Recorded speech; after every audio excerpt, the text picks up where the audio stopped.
Hi everybody. How are you? Welcome to the Knit One Breathe Two podcast. My name is Alyssa and I'm coming to you from London, Ontario, Canada. This is a new device for me, so I'm hoping it records nicely and I remember where the camera is. So, how are you doing? It is August 21st, 2020. So it's been, I think, a couple months since I've seen you, or about that anyway. I've been busy because, of course, it's summertime for me. And for those of you who've been watching for a while, I'm a teacher, and so I have the summer off. So it means I get lots of knitting time in, of course, and cross stitch as well. So I'll show you what I've been working on over the last while, what I've finished, what I've started working on, and what I hope to do in the next little while. What's been going on with me? Just kind of trying to relax over the summer. Of course, it's COVID year, so as a teacher, trying to figure out what school's gonna look like in September. That's, I don't know, 2.5 weeks from now that we go back. And of course, as a parent of 2 young boys, I'm also thinking about that in terms of what it's gonna look like for them. So I'm kind of feeling okay about everything. We're sending our kids back. Here in Ontario, elementary age school kids are going back into their full classes, but with lots of health measures in place. So sounds like they're going to be doing a lot of hand washing, as much physical distancing as possible, masks, everything they can to stop any spread. Contact tracing is going to be a huge thing, so that if there is a case, they can contain it as quickly as possible, so that it doesn't spread too quickly, I guess. This is I don't know if you can see it, it says "Love My Peeps." A knitting friend of mine, Trish, got one of these for a little group of us who do knit nights together regularly, so we each have one. So yeah, and what's cool about it, it's yellow on the inside, so it looks like it's an egg. Isn't that cute? I love it. Okay, that was a tangent. So yeah, so that's kind of the deal with the elementary school kids here. And then for high school, I teach high school, and they're gonna be in 2 cohorts, and we're only going to be doing 2 classes a day instead of the regular 4 classes a day.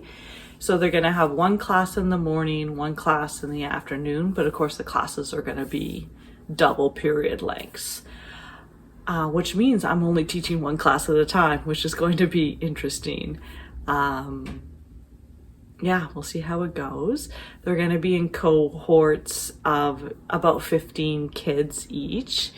So in a 2-week period, the students will spend 5 days in class with me and the other 5 days working online.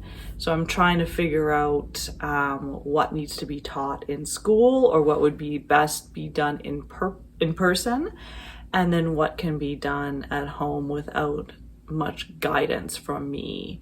So I'm teaching science this semester, so I mean, it makes sense that we do all the hands-on lab stuff at school, and then they can do the research and the writing and that kind of stuff at home. So that's kind of the overall thought that I have, of course, but we'll see how it goes. I'm trying not to get myself worked up about it because it's something that's completely out of my control. So I'm just trying to keep all the regulations in mind and do my best. So we'll see how it goes. Other than that, we went to a cottage a couple weeks ago at the beginning of August. That was really nice. It was about a 3-hour drive from here, northwest. If you're familiar with Ontario, it's in the Muskoka region. So it was beautiful. We were on the right on the lake, and the property kind of was on this kind of, not really a peninsula, but similar to that. So there was water on 3 sides of the cottage. So yeah, it was beautiful. We got sunrises and sunsets, and yeah, and it was the first time we took Bo, our puppy, to a cottage like that. So he definitely had fun. It took him a couple days to kind of relax into the cottage life, but he definitely got there pretty quick. He's doing really well. In a couple days, he's going to be 6 months old, so he's growing. I'll put a couple pictures in here so you can see how he's doing. Other than that, just kind of living life, you know, trying to knit and stitch and craft as often as I can. I've been reading a lot. I've been getting more into listening to audiobooks while I've been crafting. And then I've been back to physically reading fiction books, because sometimes you just need to get lost in a good story, especially in these times, right? So are there any books that you've been reading lately that you've really loved? I read Little Fires Everywhere. It was okay for me. I didn't love it. I think because I had heard so much hype about it, that I thought it was going to be this really amazing story, but it was kind of, it was good. It was a fast read. It wasn't, you know, earth-shattering or anything like that, but it was a good read. What else have I read? I read a Jennifer Weiner book. Now I can't remember what it was called, but it was a good story. It had some racist themes in it, because it starts off about this nurse who is Black, and she works in the prenatal unit, and she was matched with this family to help them through the birthing process and then afterwards. And when they saw her, it turned out they revealed themselves to be white supremacists. And so you can imagine the tension that has caused. And so she was taking off their case. But a little while later, she's the only one in the room with the baby at one point, and the baby is having some sort of medical emergency, and she isn't sure what she should do, if she should break the promise to not help the baby or touch the baby, or if she should, of course, help the baby because she's a nurse. And then the story kind of unwinds from there. So it was actually a very interesting book, especially given the times. Like, I started reading that, I think it was beginning of July, and it was very timely right after the George Floyd incident kind of lit the fire under this movement that we're currently seeing in the United States, but also around the world. So yeah, so I've been doing a lot of my fictional reading has been on those themes, which has been interesting, and sometimes not even on purpose, but it seems like either I'm noticing it more, or I just happen to pick those types of books. And I've also been doing a lot of audio books with like that kind of work, right? So I've been working my way through Me and White Supremacy, and I'm listening to How to Be an Anti-Racist right now. So those are kind of things in the forefront of my thought process right now. So if you have any suggestions, it doesn't have to be on that topic whatsoever, but if you have any other books that you've read or listened to lately that you really enjoyed, let me know. I'd love to check them out too. I'm always looking for suggestions. Okay, anyway, this is not a book podcast, although I could make one. I should do one too.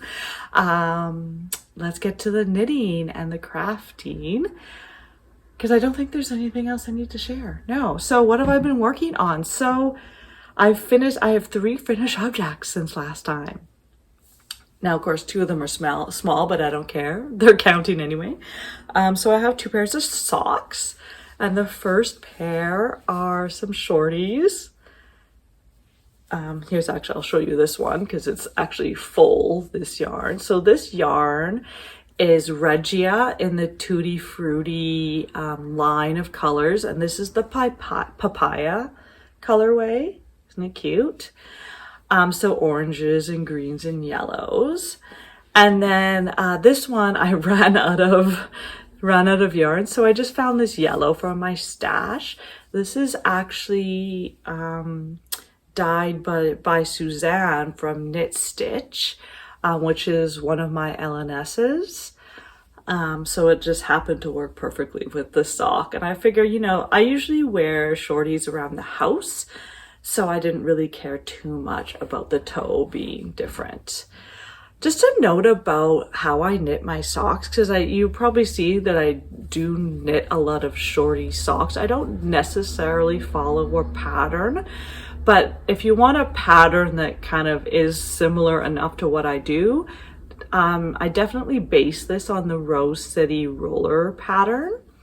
So what I do is I knit anywhere between 1 inch to a couple inches, and there's no ribbing. I don't do any ribbing. I just cast on. I knit with size 0 US size 0 needles or 2mm needles. I cast on 56 stitches because I have fairly narrow feet. Longer feet, but narrow feet, so I don't need that many stitches, which is nice. For me, it's fast. So I knit anywhere from 1 inch to a couple inches, depending on how much of the yarn I have or how much of the striping I want to see, for the cuff, if you will. And then once I knit however long I want to, I do with my heel, and I use a Fish Lips Kiss heel. And what I usually do, I very rarely have used a different color for the heels and toes. I really like just knitting it in one piece. So I don't have to worry about weaving in ends or switching colors. So what I usually do is I wait until the beginning of a new color and then I start the heel. And it often looks cute enough that you end up using only, you know, 2 or 3 colors or something in the heel. You can see I made a mistake there. For some reason, I started purling. I don't know what I was doing. Anyway, I like the Fish Lips Kiss heel because you don't have to count anything. You don't have to count rows or stitches or anything. You don't need stitch markers, unless you can use them for what's called the boomerang row, where you kind of finish the first half and then you start the second half of the heel. But it's pretty easily memorizable, so that's why I like that heel. I don't have to carry the pattern around with me or anything. Although I have put it on the files in my phone, so if I do need to look at it, I can do it quickly. So once I have the heel done, then I knit until I get to the base of my big toe. So I just try it on, and then I kind of roll, because you know how it rolls as you're knitting, you kind of flatten it out. And then if the needle, I use circulars, so if the needles or the wire, the cord, there we go, is at the base of my toe, that's when I know to start my toe decreases. I used to do it when I got to my, you know, the bone right above or right by your big toe. I used to do it to that bump, but then I found I was getting too tight of a foot. Like it was just too short. And then it would stretch too much and it would wear really easily. So I've started knitting that part a little longer, so I'm till the base of my big toe, and then I do the decrease. And I use the rounded toe option in the Rose City Rollers pattern.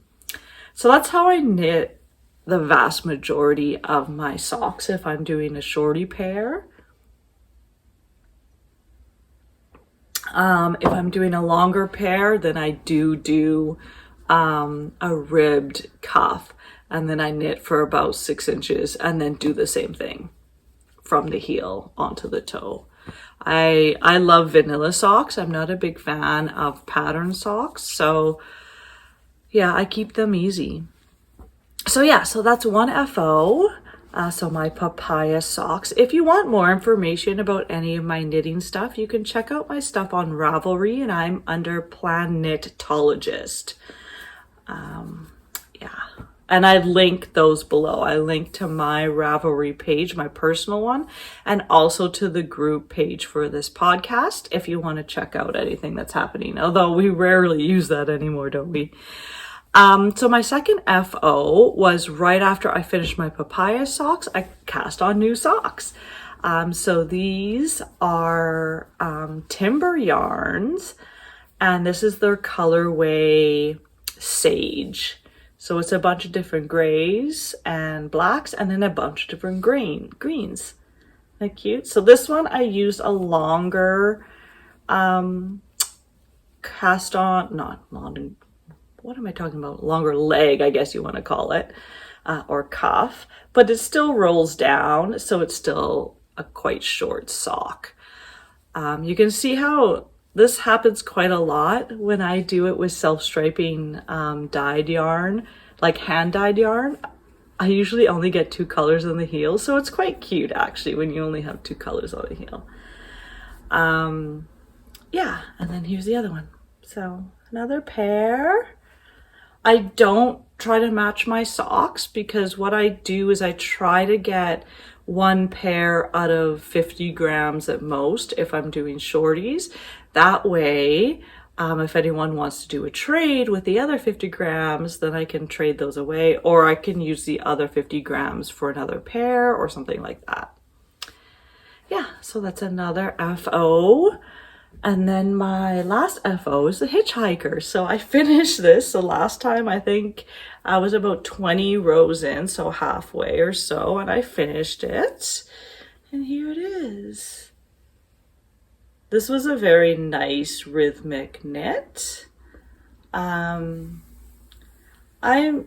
that's a really good, not too bad on the color, how it looks there. So lots of greens. Kind of like a green background, but then pops of these blue and pinks. It didn't really knit the way I thought it would, but it's still really pretty. It was a fun, easy knit, and I just knit until I had about 6 grams of yarn left. I actually had a 9 grams of yarn because you need 6 grams to do the last repeat in order to cast off with enough yarn. So because I had 9, I knew I couldn't do 2 repeats because if it's each repeat is about 6 grams, I could only do 1 with that. So I didn't get to the 42 points. I didn't actually count them. Let me count how many points I got. So 1, 2, 3, 4, 5, 6, 7, 8, 9, 10, 11, 12, 13, 14, 15, 16, 17, 18, 19, 20, 21, 22, 23, 24, 25, 26, 27, 28, 29, 30, 1, 2, 3, 4, 5, 6. So I only got 36 points. And it says you should get 42 out of a ball of yarn, a 100-gram ball. I am a loose knitter, so that means my stitchers would be bigger. So I could see that would be one of the reasons why I got it a little less, but yeah, I haven't worn it yet because of course it's still the middle of summer here, and it's like 30 degrees, 35 degrees tonight. So, but yeah, if I can just, yeah. Like it's a nice light kind of shawl. It's not huge. So I can imagine though, actually it goes pretty well with this t-shirt actually, funny enough. You know, over a simple white top or a black top or something for work. Or if it's a cool night in the summer, you can wear it. A great use of a single skein you might have lying around. that, you know, it's a special skein and you want to show off the colors, yeah, it's a good one. And I think there are, is it 4 patterns in total or 6? I don't remember. But there's a lot of different hitchhiker versions. So there you go. So 3 FOs. Pretty good, I think. I'm just gonna take a little sip of water. So what of your FOs that you've done recently? Let me know. Which one's been your favorite? So let's go into what I'm working on. I've been working on 4 projects recently for the most part. I have a couple other projects on the go, but I haven't worked on them in a long time, so I'm just going to talk about the ones that I've worked on. I have 3 knitting projects and 1 cross stitch project. So let's start with the one that I showed you last time that I can't remember if I had started it. I think so. And then, yeah, I'm sure I started this by last time because I remember telling you guys, because I thought you would all fall off your chair because I didn't think I was ever going to get to my husband's scarf. So I am using, this is such a terrible print off of this pattern, but Arne and Carlos Styan pattern, Styan, I think it's Styan. So unfortunately this is a black and white picture, but we have white, gray, black, so just what it looks like. And but these rectangles are a red color, but like a dark red. So that's what I'm working on, and I'm about a third way through.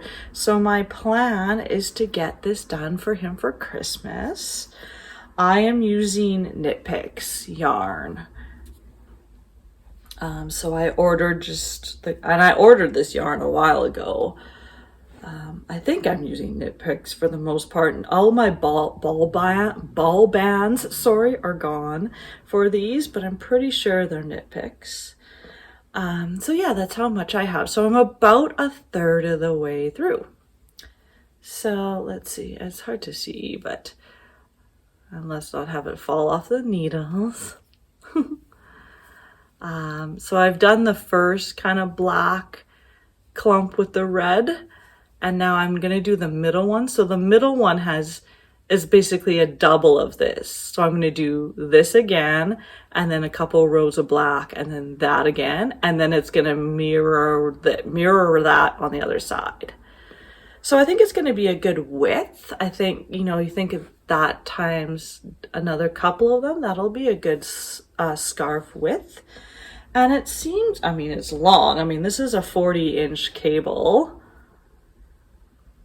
40 centimeters cable, 40 inches. So once I'm done, you can see that I have a lot of the ends on the end still when you do color changes, and I'm gonna leave them there because then Kyle can decide if he wants fringe or not, because I'm concerned that the scarf is going to be not long enough if it doesn't have the fringe on it. So I'm leaving those there for now so that he can make that decision later. Unfortunately, the gray that I got had a lot of, it was ripped or something, and so I had to reconnect it a few times. And then doing the color change here, you have to do intarsia, which means you have to switch colors. And so I have little tiny balls that I use, but then that just means more ends. I'm not sure if it's worth it for these little tiny rectangles. If I had done this over again, I would have just added additional stripes in the burgundy, full stripes, instead of just doing these little tiny rectangles, because these rectangles are only 20 stitches long, and in between the two rectangles is 140 or something. So I don't even know if it's worth it at all, but oh well, it's not that hard to do. It just means more ends to weave in. Okay, so that's that one. The pattern does call for lace weight. and I'm using fingering, but they use lace weight yarn but held double. So I think, you know, it's going to be approximately the same weight of a scarf. And also a nice thing about scarf is it doesn't matter your gauge or what yarn you use, right? You can do this in worsted or bulky if you want, and it'll look just as cute. So yeah, I think I'm well on my way to getting that done for Christmas for him, so that'll be good.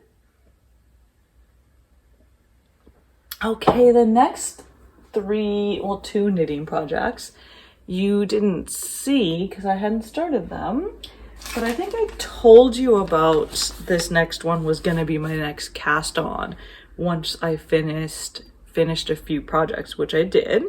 So I've decided to cast on a new sweater, and I am doing Mountain Mist by Tin Can Knits. So there's the sweater. So it's a fairly simple color work. 4 different colors, and it's a very, you know, very simple sweater style, nothing too complicated, which is perfect. I am using Patton's classic wool for this, and the colors I have this is called mixed gray. There is a dark mixed gray as well, but this is it's not called light mixed gray, so this is just called mixed gray, but it's the lighter version. So that's gonna be around the neck, and then the first mountain range is gonna be this light blue color. It's called Seafoam. And then the next mountain range is gonna be a darker blue, and that's called Peacock. And then the main part of the sweater is going to be this dark, it's a gray, I would say. I wouldn't call it black because, well, it's something that's black. It's not black at all. It's, you can see it's a gray, like that, yeah. And it's called Mercury. So I have, I think, 5 of these and 1 ball of each of the other colors, because these are, I can't remember what the yardage is, about 192 meters in one of these. Look at this, it matches my shirt exactly. Can you tell I like this color? Yeah, 192 meters. So for the first 3 colors, you only need up to 200 meters. And usually they have a 10% leeway there in the pattern. So I'm hoping only 1 ball is needed for these colors. So I cast that on, I can't remember, last week maybe, I don't know. It's in my Ravelry page. And I'm already at the color work section. I haven't started yet. So I stopped so that I could show you guys. And I tried to get my projects all to a place that was nice to stop at. So for example, the scarf I just showed you, I'm on the row where the intarsia starts. This one, I'm at the round where the color work starts. So nice, simple 2x2 ribbing on the neck, and then just knit for the body with some increased rows. And now you can see that I've marked my color work. It's a 12 stitch repeat. Very, very simple color work. I do have to carry some color work strands rather far, so some of them up to 12 stitches in the first round. So that means I'm going to have to remind myself how to tack it down kind of halfway through, because I haven't done color work in a couple of years now. So this wool is not for anyone who can't stand scratchy stuff. It's fairly scratchy. So definitely I would have to I would probably have to wear a tank top or a camisole underneath it because I'm not sure I could deal with that on my skin, but who knows? Once I wash it and block it, I'll see how it is. Great price point on this wool though. And I am keeping this in my beautiful My Needle Crafts.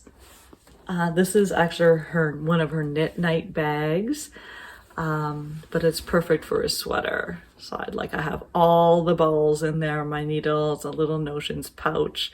It's great, and it opens up like nice and big, but then it closes like a purse. Isn't that perfect? Or like a little overnight bag. So how perfect is that? So that's great for a sweater for sure. I love these bags. Okay. Next up for knitting, or last up for knitting, is for those of you who live in Canada, pay attention here. You might have heard of this. Now, I can't remember which yarn store is doing this. If I remember, I'll put it down below. But there is a yarn shop in Ontario, just north of here, who have decided that they're going to make a huge blanket. And it's called the COVID-19 Memorial Blanket. They have a website, they have Instagram, Facebook, they might have Twitter, I don't remember. But if you just Google COVID-19 Memorial Blanket Canada or something, it'll come up. And what they're doing is they're having knitters from all across the country to make squares for this blanket. And each square is going to represent a Canadian who has died from COVID. So what they're doing is they're getting knitters to only use Berroco vintage yarn so that all the squares have the same yarn. Relatively inexpensive yarn. I think it's, depending on where you get it, $8 to $10 for a 100-gram ball of yarn. And they put a pattern on their website, but it's a 12-inch square with garter stitch on the borders and then stockinette on the inside. So I have bought 4 colors. This colorway is called Berries. It's just like a really true red. And I'm hoping to get 2 squares out of 1 ball, but we'll see. Once I finish this one, this is my first one. Once I finish it, I will weigh it to see if I can squeeze out 2 per ball. I'm hoping to. And so myself and some of my knitting friends are going to do this, and we're going to get together a stack of them and then send them to this group. They are due to this knit store by mid-November so that they can start putting them together. I mean, we're talking over 9,000 squares. And then what they're going to do, this is amazing. They're going to put them together, and then they're going to have a traveling exhibit, and they're going to go across Canada and put it on display. Isn't that amazing? So for Canadians, if you want to join in this, please do. It's a great knit to do in front of the TV, or knit night knit. It's perfect because you don't have to think about it too much. Actually, I was thinking of doing a knit along for this. So why don't we do that? Okay, so knit along time, yay! Or make along, because I think you can also crochet squares for this blanket. So if you go to the website, they have patterns, and I think you can crochet as well. And I know crochet is faster, so if you're a crocheter, that would be a great thing to do. So let's do a make along for, let's call it COVID charity knit along. Okay. Or make along. COVID cherry make along. Perfect. Did I say cherry? COVID charity knit along. Make along. Oh my gosh, you guys. You know what I mean. Anyway, if you're in a different country and you don't have a COVID charity that's doing knitting, pick another charity to knit for. I know there's tons. There's like the purple hats for newborns for like the period of purple crying. There's a lot of HIV knitting. We have a group in town that's knitting for homeless youth. So find a charity and do some knitting for them. And let's run this. Well, let's run it to the middle of November, November 15th, let's say. So, because that's when mine are due. So let's see how many we can get. And then every time you finish something, even if it's a square like this, enter it. I'll start a thread on the Ravelry Knit One Breathe Two group page. Then I'll do a draw, and I'll draw a couple names or something depending on how many people enter, and I'll draw for patterns or something, right? Because we could all use some more patterns in our life. Okay, yeah, so let's do that. That's a good idea. Okay, because I know some of you have started these already, so there you go. You can enter them already. But have them finish after this podcast goes up. You couldn't have finished them 2 weeks ago and then put them out. So it has to be finished after this podcast goes up, okay? Okay, so that's it for my knitting works in progress. The other thing I've been working on is a stitching work in progress. I think I showed this to you last time because I finished and had framed my shades of orange.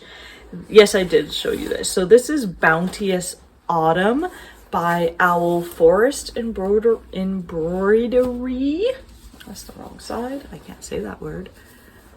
Here, I'll do this. So I can't see what I'm showing you because I can't see through the... Okay, I think that's in the screen. So I have finished this motif now. So it's kind of some beautiful leaves that are kind of yellow and green, and then some beautiful red berries. And just last night I started this motif, and it's gonna look like these two maple leaves, I guess. So yeah, I love I love stitching it. The thread is beautiful. It's like variegated thread, so it looks really pretty. And this is a 28 count linen, I believe. I haven't been doing much stitching though. I've been really focused on the knitting the last few weeks. So the plan is to get back to this now. Aha, okay, yeah, now that I made some progress on a bunch of my knitting projects. So that's that. This is kept in an Evertote bag. It's huge because that frame is an 11 by 17, so it's a huge bag. She custom made it for me because she doesn't usually make bags this big because no one else is silly enough to stitch with a frame that big.